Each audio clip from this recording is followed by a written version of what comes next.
चौथे चरण का चुनाव यह भारत का भविष्य तय करेगा। आज एक कहानी के माध्यम से मैं आपको बताना चाहूँगा कि एक पिता अपने बच्चों को लेकर के बाजार गया और जाते ही बड़े बेटे ने कहा कि पिताजी मैं फल खाऊंगा। उसने फल खरीद करके दे दिया। एक बच्चे ने कहा कि मैं मिठाई खाऊंगा। उसने उसको मिठाई खरीद के दे दिया। तीसरे बच्चे ने कहा कि मैं पकौड़ी खाऊंगा। उसको पकौड़ी खरीद के दे दिया और देखा कि एक सर्प काला नाक मेरे बच्चों की तरफ बढ़ रहा है और मेरे बच्चों को मार देगा। पिता ने बच्चों को पीछे किया और पीछे करके उस काले नाग को मार करके और बच्चों की रक्षा किया, समाज की रक्षा किया। आज वही हालत इस देश की हो गई है। एक तरफ इस देश के काले नाग ने जो 2014 से लेकर के 24 के बीच में जो उसने नौजवानों के हितों को पूरी तौर से बर्बाद कर दिया है। देश में जहां 4 बजे भोर में गांव का नौजवान सुबह उठ करके दौड़ता था, कसरत करता था, शरीर तो बनाता ही था, उसकी एक भावना थी कि मुझे इंटर पास करने के बाद मिलिट्री में भर्ती होकर के देश की सेवा करना है और देश का की सेवा का लक्ष्य लेकर के वह दौड़ करता था। मिलिट्री में भर्ती हो गया तो सबसे पहला सोचा कि मेरे घर की माली हालत ख़राब है। उसने पैसा पाया, अपना घर बनवाया, अपने भाई की शिक्षा दिलवाया, बहन कोई शादी के लिए थी उसकी शादी किया और परिवार पूरी तरह से तरक्की किया।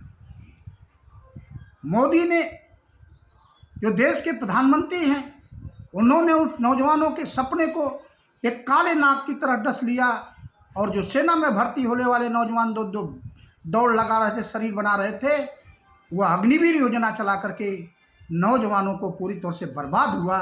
जो नौजवान सुबह उठ के दौड़ता था आज वह नशा का शिकार होकर के पूरी तौर से बर्बाद हो रहा है। दूसरी तरफ आज़ादी के बाद जो सपना था अम्बेडकर का, जो सपना था फांसी पे फंदे पर चढ़ते हुए भगत सिंह का, जो सपना था खुदीराम बोस का, जो सपना था उस्मान ब्रिगेडियर का, सारे लोगों ने एक सपना देखा था कि हम लोग देश आज़ाद होगा तो देश आज़ाद होगा तो हमारे बच्चे तरक्की करेंगे और देश दुनिया में एक बराबरी में जाकर के खड़ा होगा। लेकिन इस काले नाग ने उन देश के विकास का जो सपना था उसको भी डसने का काम किया और पूरी तौर से जो बैंकों का राष्ट्रीयकरण हुआ, बैंकों का राष्ट्रीय जब करण हुआ तो तमाम नौजवानों का जीवन स्तर सुधरा। तमाम सारे विद्यालयों का जो ग्रांटीन एड में हुआ तो ग्रांटीन एड से तमाम अध्यापकों का जीवन स्तर सुधरा और शिक्षा का प्रचार प्रसार बहुत तेज़ी से बढ़ा, जिससे ग्रामीण बच्चे इंजीनियर बने, डॉक्टर बने, आईएएस बने, पीसीएस बने, इंजीनियर बने, मास्टर बने और तमाम सारे लोग जो पूंजी आई तो रोजगार करके तरक्की कर रहे थे। और इसने जब से सरकार बनी है एक अंधाधुंध सारी नौकरियों को एक झटके में ख़त्म कर दिया। नई शिक्षा नीति ला करके 400 गुना विश्वविद्यालयों की फीस बढ़ा दिया ताकि आम आदमी, किसान और मजदूर का बेटा पढ़ने के प्रति सोच न सके कि वो नौकरी मांगे। यह पूरी तौर से शिक्षा को भी इसने बर्बाद कर दिया। आज हालत यह है कि पूरी तौर से ग्रामीण परिवेश में या शहरी जो बच्चे हैं आज वह दम तोड़ने की स्थिति में हैं, आत्महत्या करने की स्थिति में हैं। अपने घर की जो पूंजी लगा करके और अपने माँ बाप की गाढ़ी कमाई खेत बंधक रख करके माँ का जो जेवर है उसको बेच करके महंगी महंगी कोचिंगों में जा करके कोचिंग किए कि जो वैकेंसी आएगी उसमें हमारा हो जाएगा। आज 5, 7, 8 वर्षों से वह पूरी तौर से हताश है।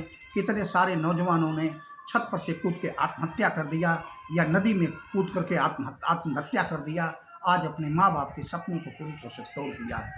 आज आम आदमी सोचता है कि पढ़ाने से जॉब तो नहीं मिलने वाला है, इसलिए वह पूरी तौर से आज जो है इस स्थिति में खड़ा है। इसलिए आओ हम संकल्प लें और किसी भी कीमत पर इंडिया गठबंधन की सरकार बनाएं और अकबरपुर से राजा रामपाल, मोहन मिश्रा, अनु टंडन सहित चौथे चरण में माननीय अखिलेश यादव जी, जितेंद्र दोहरे जी फर्रुखाबाद के डॉक्टर साहब और तमाम सारे लोग जो चुनाव लड़ रहे हैं वह पूरी तौर से पूरे देश में एक अभियान चलाएं कि इंडिया गठबंधन जीते।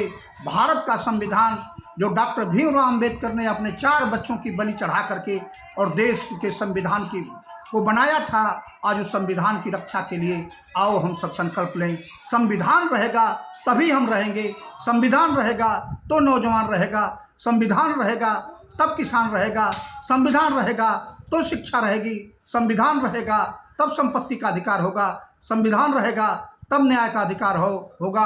आओ हम सब संविधान बचाने के लिए इंडिया गठबंधन को पूरी बहुमत से जिता करके भेजें और काला नाग जो समाज को डस रहा है उसको मार करके ज़मीन में गाड़ दें। आओ इन संकल्प के साथ इंडिया गठबंधन को भारी मतों से विजयी बनावें।